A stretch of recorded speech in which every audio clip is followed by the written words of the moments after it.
प्रिय दर्शकों, ज्ञान दर्शन यूट्यूब चैनल में आपका हार्दिक अभिनंदन है।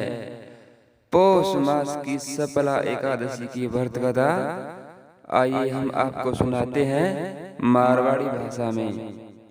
पौष मास कृष्ण पक्ष सफला एकादशी। एक बार की बात है, महाराज युधिष्ठिर ने पूछो कि हे जनार्दन, पौष कृष्ण एकादशी का नाम क्या है और उस दिन कौन से देवता की पूजा की जावे? हे महाराज, और उसकी विधि भी क्या है? आप मुझे सब कृपा करके बताए। तब भगत वत्सल भगवान श्री कृष्ण बोले कि धर्मराज, मैं तेरे स्नेह के कारण तुमसे कहता हूँ कि एकादशी व्रत के अलावा मैं अधिक से अधिक दक्षिणा पाने वाले यज्ञ से भी प्रसन्न नहीं होता हूँ,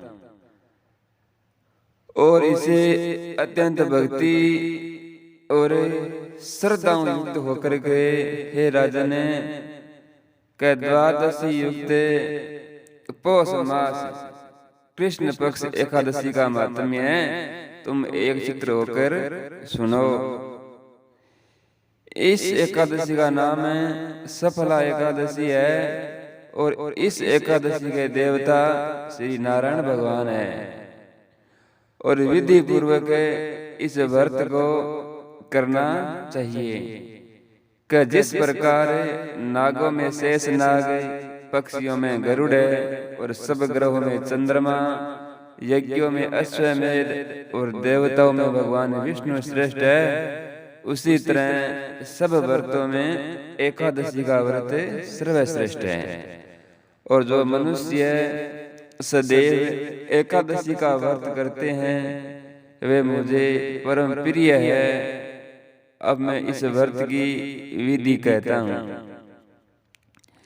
कि मेरी पूजा के लिए ऋतु के अनुकूल फल, नारियल, नैवेद्य आदि 16 वस्तुओं का संग्रह करे। इस सामग्री से मेरी पूजा करने के बाद एकादशी की रात में रात्रि को जागरण करे। इस एकादशी के व्रत के समान यज्ञ, तीर्थ, दान, तप और कोई दूसरा व्रत नहीं है कि 5000 वर्ष जप करने से जो फल मिलता है उससे भी अधिक सफला एकादशी का व्रत करने से फल मिलता है। हे राजन, अब आप इस एकादशी की कथा ध्यानपूर्वक सुनिए कि चंपावती नगरी में एक महिष्मान नाम का राजा राज करता था।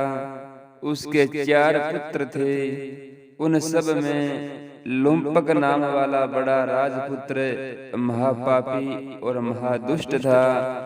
वह पापी सदा पर स्त्री, वेश्यागमन और दूसरे बुरे कामों में अपने पिता का धन नष्ट किया करता था। सदैव ही देवता, ब्राह्मण, गौओं और वैष्णवों की निंदा किया करता था। जब राजा को अपने बड़े पुत्र के ऐसे कुकर्मों का पता चला तो उन्होंने उसे अपने राज्य से निकाल दिया। तब वह विचारने लगा कि कहाँ जाऊं, क्या करूं, और अंत में उसने चोरी करने का निश्चय किया। दिन में वह वन में रहता और रात्रि को अपने पिता की नगरी में चोरी करता और प्रजा को तंग करने और उन्हें मारने का कुकर्म करने लगा। अब कुछ समय पश्चात सारी नगरी भयभीत हो गई। वह वन में रहकर पशु आदि को मारकर खाने लगा। नागरिक और राज्य के कर्मचारी उसे पकड़ लेते किंतु राजा के भय से छोड़ देते। अब वन के एक अति प्राचीन विशाल पीपल का वृक्ष था। लोग उसकी भगवान के समान पूजा करते थे और उसी वृक्ष के नीचे वह महापापी लुम्बक रहा करता था। इस वन को लोग देवताओं की क्रीड़ा स्थली मानते थे। और कुछ समय पश्चात पौष कृष्ण पक्ष की 10वीं के दिन वह वस्त्रहीन होने के कारण शीत के चलते रात्रि सो नहीं सका और उसके हाथ पैर अकड़ गए। और सूर्योदय होते होते वह मूर्छित हो गया। दूसरे दिन एकादशी को मध्याह्न के समय सूर्य की गर्मी पाकर उसकी मूर्छा दूर हुई और गिरता पड़ता वह भोजन की तलाश में निकला। पशुओं को मारने में वह समर्थ नहीं था, अतः पेड़ों के नीचे गिरे हुए फल उठाकर वापस उसी पीपल वृक्ष के नीचे आ गया।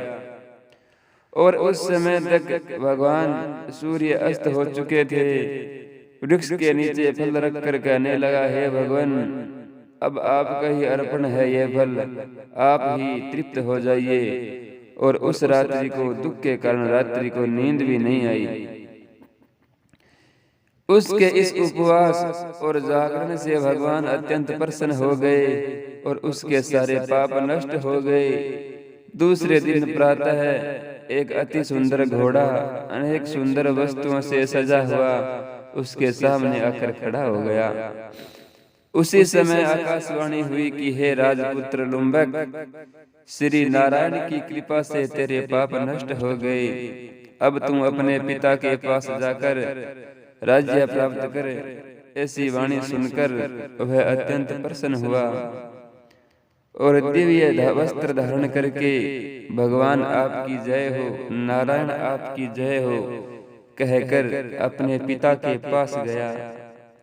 उसके पिता ने प्रसन्न होकर उसे समस्त राज्य का भार सौंप दिया और वन का रास्ता लिया। अब लुम्बक शास्त्रानुसार राज्य करने लगा।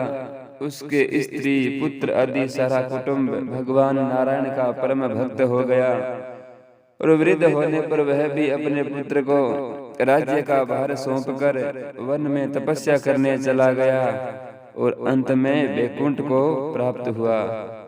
अतः जो मनुष्य इस परम पवित्र सफला एकादशी का व्रत करता है उसे अंत में मुक्ति मिलती है। जो नहीं करते वे पूंछ और सींगों से रहित पशुओं के समान है। इस सफला एकादशी के महात्म्य को पढ़ने से और श्रवण करने से मनुष्य को अश्वमेध यज्ञ का फल मिलता है। बोलिए श्री नारायण।